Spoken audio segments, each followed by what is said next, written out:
Ada namanya Syekh, saya sempat ziarahi kemarin waktu di Mesir. Namanya Ibnu Daqiqil Aid. Saya tuliskan juga nggak salah ya di buku Muhasabah Cinta mungkin. Namanya Syekh Ibnu Daqiqil Aid. Namanya tuh ada gitu, tapi orang enggak panggil namanya karena sesudah kejadian ini semua orang memanggil dia sebagai Ibnu Daqiqil Aid. Syekh Tepung Lebaran. Mana ada Syekh dipanggil Tepung Lebaran? Ini ada gara-garanya, ada sebabnya. Jadi nih, ada seorang syekh besar. Ilmunya Masya Allah luar biasa. Istrinya sangat solehah. Gak pernah nuntut, gak pernah apa-apa gitu. Mereka hidup miskin, tapi kaya dalam hal agama. Kaya dalam hal ibadah. Ini ya, kehidupannya kelihatannya miskin secara materi, tapi mewah secara agamanya.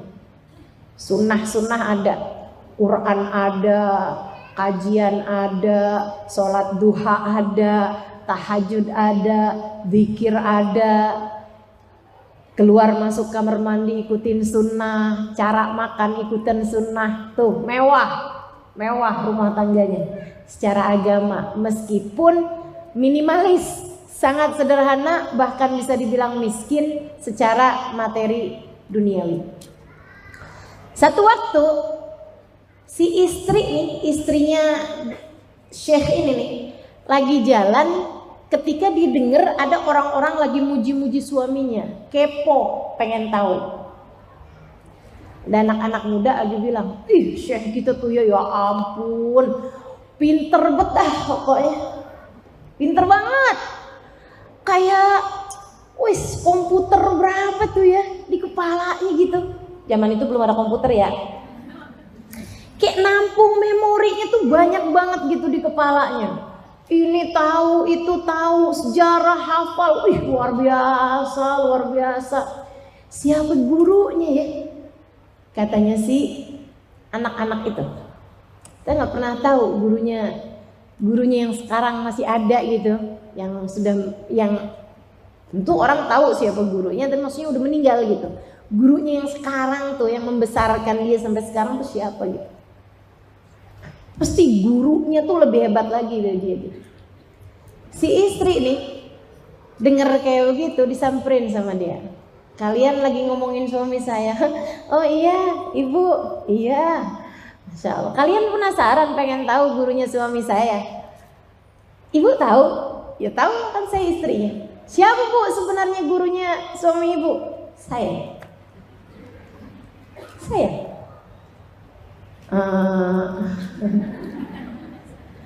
Kalau kalian nggak percaya, ntar tungguin ya. Kalau hari raya sholat id, saya nggak mau ngajarin khutbahnya. Iya deh. Kita mau liatin. Udah pamitan pulang. Sepanjang Ramadan tuh suaminya ngajar juga, ngimamin sholat id, sholat taraweh, sholat apa segala macam gitu. Tapi orang-orang pada nungguin nih kalau id nih khutbah, gurunya nggak mau ngajarin dia, istrinya nggak mau ngajarin dia gimana keluarnya gitu.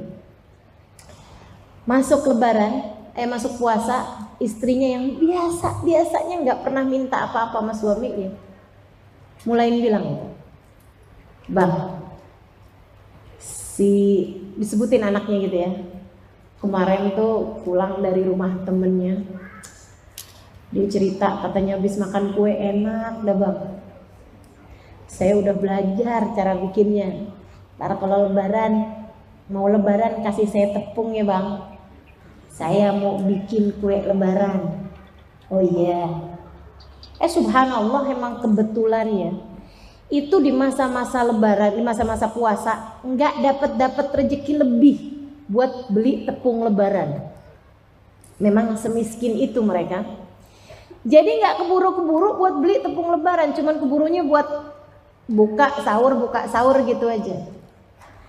Tambah deket-deket lebaran nih, istri yang nggak pernahnya malah mulai ngerongrong, bang, tepung lebarannya udah ada bang, saya udah belajar, udah bisa bikin kuenya, udah nanya ke tangga sebelah. Tepung lebaran ya bang. Iya, sedih hati suami karena istrinya ini sangat soleha. Beda sama istri emang tukang minta. Beda. Kamu nggak bisa praktekkan ini kepada suamimu jika selama ini kamu selalu menjadi tukang rongrong buat dia. Nggak pernah minta-minta istrinya selama ini. Jadi kan begitu dia minta, kan jadi bahan pikiran buat suaminya gitu. Ya Allah, nggak pernah-pernahnya minta. Begitu minta saya nggak bisa ngasih, sedih gitu suaminya. Ntar dah tungguin. Mudah-mudahan akhir Ramadan nih ada yang bisa kita dapat rezeki. Gitu. Sampai malam Lebaran teman-teman, itu benar-benar gak ada gitu. Dan subhanallah si istri yang emang udah sengaja di skenario sama dia. Setiap kali suaminya mau buka kitab, bang tepung Lebaran gimana bang? Tiap kali mau mikirin nih khutbah Id, saya mau bahas apaan ya? Bang, tepung lebarannya dulu dong bang. Gimana tuh kabar tepung lebaran saya? Kesian loh, anak itu udah saya janjiin. Saya mau bikinin kuenya, udah saya juga udah belajar, caranya udah tahu saya. Tepungnya dong bang. Teman-teman saudaraku sekalian, sampai malam lebaran gak dibiarin suaminya punya pikiran untuk bisa belajar apa-apa kecuali dirongrongin urusan tepung lebaran.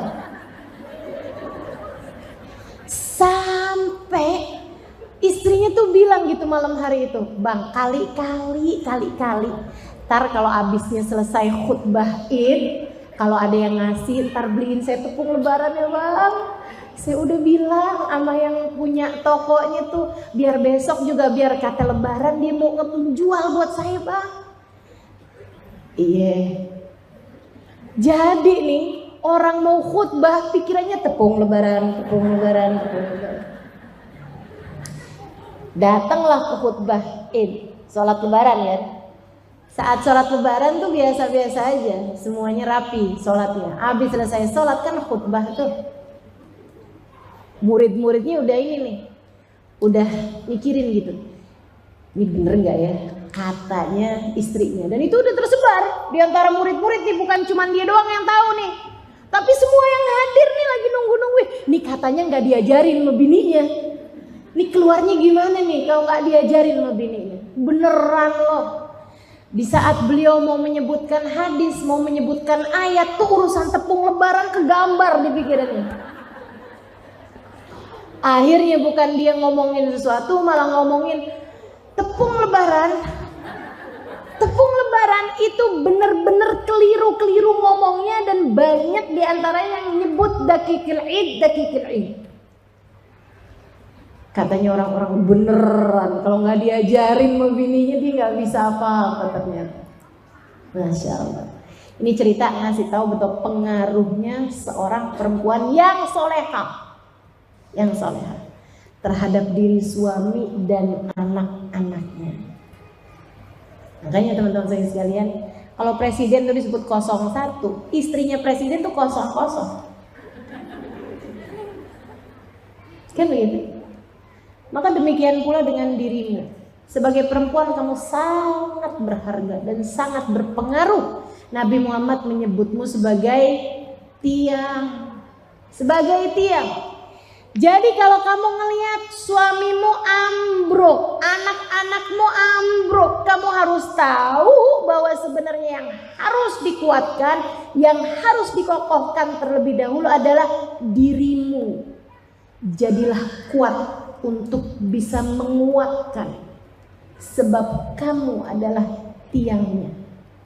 Coba ibu-ibu nih yang udah pada punya suami, saya rasa kamu ngerti deh apa yang saya maksudkan. Begitu perasaanmu menyenangkan, kamu bahagia, kamu akan lihat suami kamu juga begitu, anak-anak juga begitu, pada ceria, semuanya pada senang semua. Tapi begitu kamu sumpah, coba diingat-ingat, begitu kamu sumpah, begitu kamu sedih-sedihan mulu, begitu kamu uring-uringan, ya Allah, kamu PMS serumah ikutan PMS. Betul begitu? Betul begitu? Nggak salah, Nabi itu menyebut kita sebagai tiang. Karena urusan rumah tangga semuanya bertumpu kepadamu, teman-teman. Kamu begitu berharga, kamu bukan keset. Kamu tiang dalam rumah tangga. Kalau ada yang mengatakan hal yang tidak sama dengan apa yang disampaikan Nabi, jangan pernah percaya. Kamu adalah tiangnya. Begitu kata Nabi kita Muhammad sallallahu alaihi wasallam. Makanya sama Allah perempuan ini didesain untuk bisa mengerjakan beberapa hal sekaligus. Otak perempuan nih bisa mengerjakan berbagai macam hal secara sekaligus, teman-teman saya sekalian. Nggak lihat tuh betapa multitaskingnya perempuan-perempuan itu. Jam-jam segini nih kalau ada di rumahnya sambil buka radio, buka TV juga. Sambil masak, baju sebagian udah masuk ke mesin cuci, gendong anak. Itu ya ampun, berapa kerjaan tuh yang dia lagi kerjain. Segitunya yang ada di TV nyambung loh. Ngerti dia, lagi ada gibah apa yang ada di TV. Dia paham, abis itu ada telepon bunyi, dia bisa ngangkat. Abis itu ngomongin yang ada di TV, gosip sama temennya. Berapa pekerjaan sekaligus yang dia sedang kerjakan. Makanya sampai-sampai saya pernah dikasih tahu ya, bahwasanya kalau kamu ngobrol sama anak laki-laki, sama orang laki-laki, dia sambil mengerjakan sesuatu, jangan percaya dia nggak mendengarkan. Ada anakmu sambil mainan game, laki-laki gitu ya, sambil main game dia, kamu bilangin dia gitu, ngomongin dia gitu. Jangan percaya, dia nggak dengerin kamu. Dia konsentrasi pada satu hal. Tapi kalau anak perempuan, kamu ngajakin ngobrol dia sambil ngegambar, biarin, nggak apa-apa. Anak perempuan sambil gambar gitu kan, kita sambil ngomongin dia gitu, nggak apa-apa. Dia akan masuk. Makanya saya kalau hadir ngaji gitu, ada anak perempuan-perempuan dia sambil ngapain gitu, saya tahu dia sedang mendengarkan saya. Kenapa gitu? Itu perempuan tuh. Antara tangan sama kepala nggak harus nyambung. Tangan ngerjain apa, kepala ngerjain apa tuh dia bisa. Kalau laki-laki rada susah. Teman-teman saya sekalian, keseimbangan otak kanan sama otak kiri. Siapa yang desain seperti itu? Allah Subhanahu wa taala. Karena tahu bahwa perempuan adalah tiangnya. Kamu berharga dalam pandangan Allah. Melaksanakan visi misi kehidupan yang begitu berharga, karenanya Allah Subhanahu wa taala mendesainmu dengan luar biasa. Saudariku sekalian yang saya muliakan, Nabi Muhammad sallallahu alaihi wasallam ketika kamu jadi anak, ketika kamu anak, Nabi menganggapmu begitu berharga. Saya kalau ingat-ingat ini ya, ngeliatin ya Allah, sebagai perempuan nih kita nih berkelas surga. Sebagai perempuan, Nabi Muhammad itu menempatkan kita itu kelasnya kelas surga.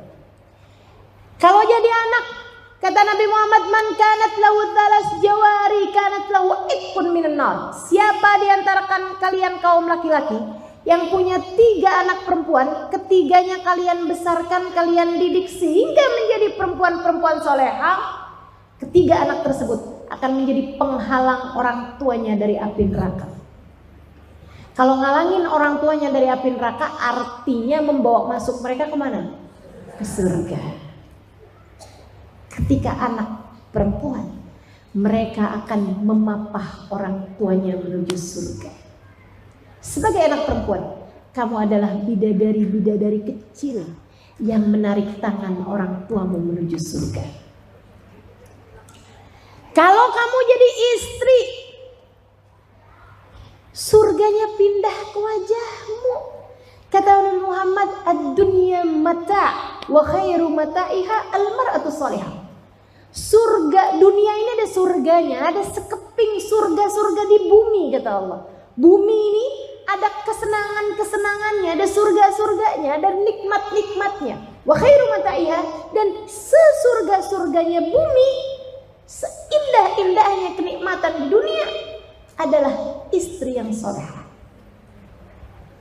istri yang solehah adalah sekeping surga Allah di atas muka bumi ini. Ketika kamu jadi ibu, surganya turun ke bawah telapak kakimu. Kamu seret kemanapun kamu pergi. Al-jannatu tahta aqdamil ummahat. Surga berada di bawah telapak kaki ibu. Kurang apa Islam menempatkanmu sebagai seorang perempuan? Masya Allah. Ustazah, tapi emang bener kayak gitu? Bener. Ini yang saya sampaikan nih bener teman-teman saudara sekalian. Jelas kok hadisnya, jelas kok ayatnya. Kata Allah Subhanahu wa taala, saya baca ayat ini dan air mata saya menderas teman-teman saudara sekalian. Kata Allah Subhanahu wa taala, A'udzu billahi minasyaitonir rajim wa'ashiruhunna bil ma'ruf fa in karihtumuhunna fasa an takrahu syai'an wa yaj'alullahu fihi khairan katsiran. Sadaqallahul azim. Kata Allah, wa'ashiruhunna bil ma'ruf. Wahai kaum laki-laki, istrimu pergaulilah dengan cara yang baik. Istrimu perlakukanlah dengan cara yang baik-baik.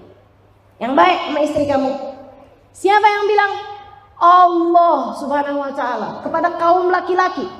Allah bilang, wahai kaum laki-laki, yang benar sama istri kalian, yang benar sama istri kamu. Fa in karihtumuhunna, andai kamu benci sama dia, andai kamu nggak cinta sama istri kamu sekalipun, jangan jahat sama dia, perlakukan dia dengan baik. Fasa an takrahu syai'an, bisa jadi di saat kamu membenci sesuatu, fa'asallah an yuj'ala fihi khairan katsira, Allah akan berikan kepadamu kebaikan yang sangat banyak. Jadi Allah tuh kayak lagi bilang sama kaum laki-laki, yang baik sama istri kamu, yang baik sama istri kamu. Andai kamu gak cinta sekalipun sama dia, bahkan andai kamu benci sekalipun sama istri kamu, yang baik sama dia, kata Allah, nanti Allah akan kasih kepadamu, wahai para suami, khairan katsira, kebaikan yang sangat banyak. Asal kamu baik sama istri kamu. Saya ngerasanya kayak Allah nih gak lagi bilang sama hambanya, tapi kayak bahasa ayah kita gitu, yang penuh cinta sama kita, sehingga dia pesan sama mantunya, yang baik ya anak saya, yang baik anak saya. Jika andai kamu gak cinta sekalipun padanya yang baik, nanti saya akan kasih kepadamu kebaikan yang sangat banyak. Kamu mau apa? Mau harta? Aku kasih. Kamu mau apa? Mau kedudukan? Aku kasih. Kamu mau apa dalam kehidupan? Aku kasih. Semuanya akan kasih. Yang syaratnya yang baiklah kepada istri kamu, kata Allah. Masya Allah, betapa berharganya dirimu teman-teman saudara sekalian. Nabi Muhammad sampai menjadikanmu tolak ukur keimanan kaum laki-laki. Kata Allah Subhanahu wa taala, ahsanukum imanan ahsanukum li ahli wa ana ahsanukum li ahli. Yang terbaik di antara kalian keimanannya, wahai kaum laki-laki, adalah yang paling baik kepada istrinya. Dan aku adalah suami terbaik kepada istriku. Masya Allah. Kurang berharga apa diri? Kurang berharga apa? Maka cari hargamu pada Islam. Cari hargamu pada Allah dan Rasulnya. Jangan cari hargamu pada barang-barang yang kamu pakai. Jangan jadikan tas yang kamu bawa, pakaian yang kamu pakai, handphone yang kamu kenakan, bahkan rumah yang kamu tinggali atau mobil yang kamu kendarai lebih berharga daripada dirimu sendiri.